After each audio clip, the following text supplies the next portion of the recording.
Guys, so I just with another video representing a team millions of dollars, and this is episode 1 of WWE Superstar Spotlights. Well, basically what the whole thing of it is, like I explained the other day, is I'll be doing superstars from WWE, TNA, and ROH. And Sean, I guess he's gonna do WWE since, you know, I'm not saying he doesn't know about TNA because he used to watch it, but he's not big on TNA, he's not big on ROH, so I know he's probably not going to do those since he doesn't know none of those superstars. So I'm going to do those three. I'm going to focus on WWE, TNA, and Ring of Honor, and he's just focused on WWE. So, yeah, and this is the first episode, and as you can tell by the theme song, episode 1 is going to be on Ryback, my boy Ryback. So let's get straight into it. Like I said, Ryback, his real name is Ryan Reeves. He's 6 foot, 6'3", 291 pounds, excuse me. He's born in November 10th, 1981. He's 30 years old. He's from Las Vegas, Nevada. He's built from Sin City, and well, his career highlights. Well, he was on Tough Enough. He was on Tough Enough in 2004. He was the runner-up.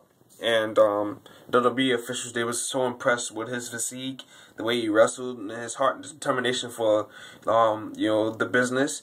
They decided to look at him and keep him around. And, you know, Ryback, he was wrestling in other promotions like Deep South Wrestling, and OVW and all that stuff. So yeah, Ryback was he came into Florida Championship Wrestling in 2008, though, at Skip Sheffield, and became one of the first 8 guys on NXT Season 1. He was mentored by William Regal. He was originally supposed to be mentored by MVP, but something happened, and William Regal was his mentor. And he was eliminated. He was eliminated 3rd in the competition, which was kind of a surprise to me because of his physique and all that stuff. Cut a promo saying that he would be back, and indeed he was back. Returned in June the 7th, 2010, as a member of the Nexus. So yeah, he wasn't lying when he said he was coming back. And, you know, they did the storyline where the Nexus were rebellious. They did what they wanted to do whenever they wanted to do it. He was the muscle and the powerhouse of the group. Just like he should be. I mean, look at this guy. He's bigger than the rest of them. You know, we never really got to see this guy in action that much at Skip Sheffield on Raw and stuff like that. He had a couple of matches besides it. And I was just impressed with this guy from the get-go. And I knew he was going to be an animal once he came back. But, yeah. Skip Sheffield was a beast.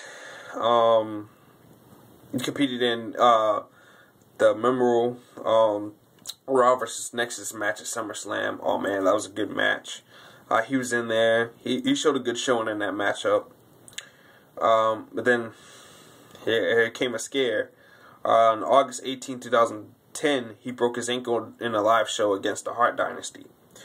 So yeah, that was a big scare for young Skip Sheffield.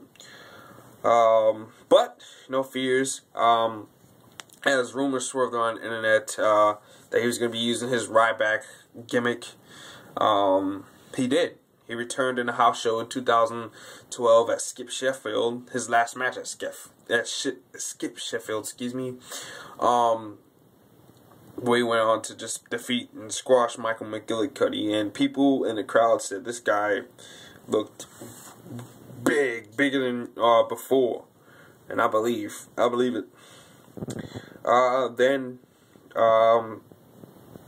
after months of having numerous dark matches and showing up at the WWE live shows, Ryback finally made his debut on television as Ryback, of course, on SmackDown, on the April 6th edition of SmackDown, by squashing a jobber named Barry Stevens, who was running off at the lip, and Ryback as a face. Continued, well, since then, April 6th, 2012, he continued squashing jobbers from April all the way to now. Basically started a rivalry with Jinder Mahal on July 27th episode of SmackDown, where Mahal got counted himself out on purpose, got himself disqualified on purpose the second time, and Ryback finally defeated him the last time, and then he defeated him recently, a couple of weeks ago. Matter of fact, on September 3rd, and here's the last highlight, because Ryback hasn't really done anything but do these kind of matches, squash matches.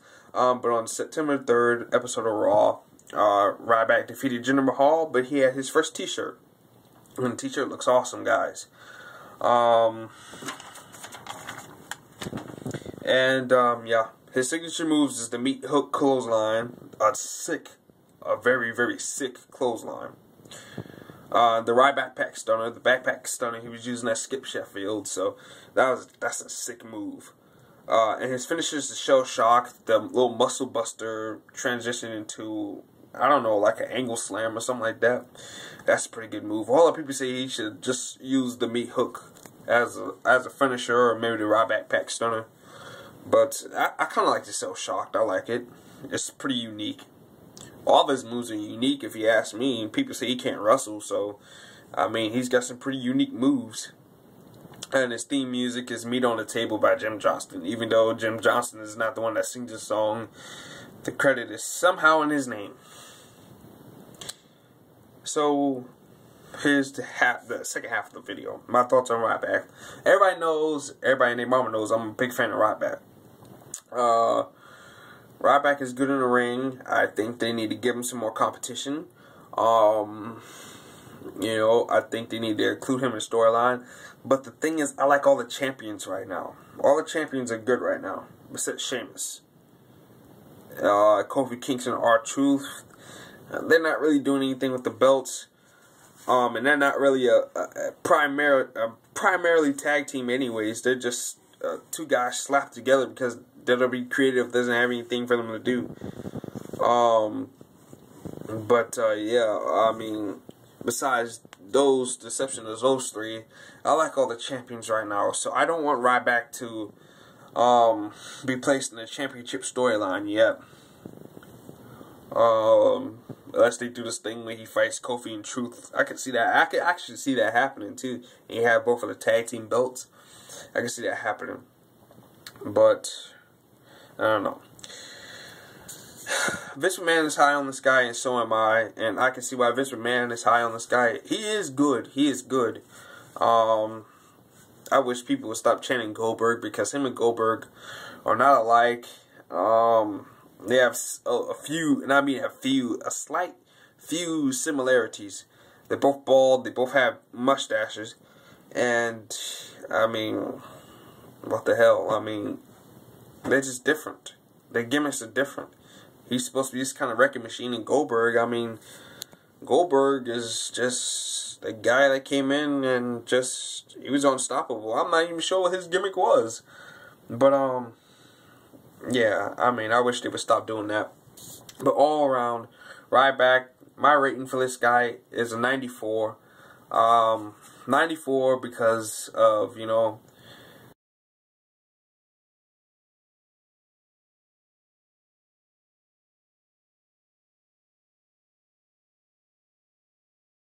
louder every time I'm turning my back. T-shirts, I think that's gonna sell. It looks sick. The T-shirt looks good. I'm gonna get that T-shirt. I'm gonna get quite a few T-shirts as soon as I get this money, because I'm getting me a job. So yeah, as soon as I get that money in, man, I'm gonna buy me a whole lot of T-shirts.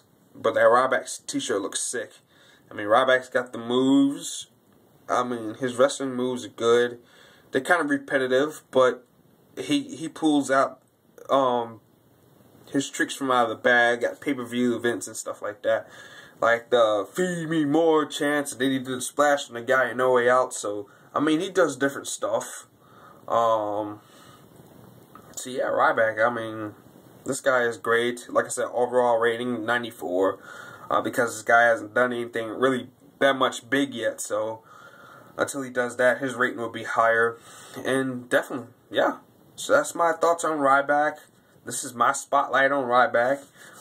This is episode 1 of the Superstar Spotlight, and I hope you guys enjoy this episode. This is pretty much what we're gonna be doing. So it's just simple, just a few notes, a few highlights of a guy's career, his signature moves, pretty much like a profile. So yeah, I mean that's it. And I have a few Titantrons that were released from today. In the last month of WWE's Titantrons. So if you're a big fan of Titantrons, you should check them out. I got Michael McGillicuddy's up. I'm gonna put Antonio Cesaro's up soon, and I got Primo and Epico's new one. I got Unico Camacho's new one too. So yeah, definitely check those out. And this is Lord RJ representing Team Millions of Dollars with another video. And peace. God dog, you can tell I'm sleepy. Woo!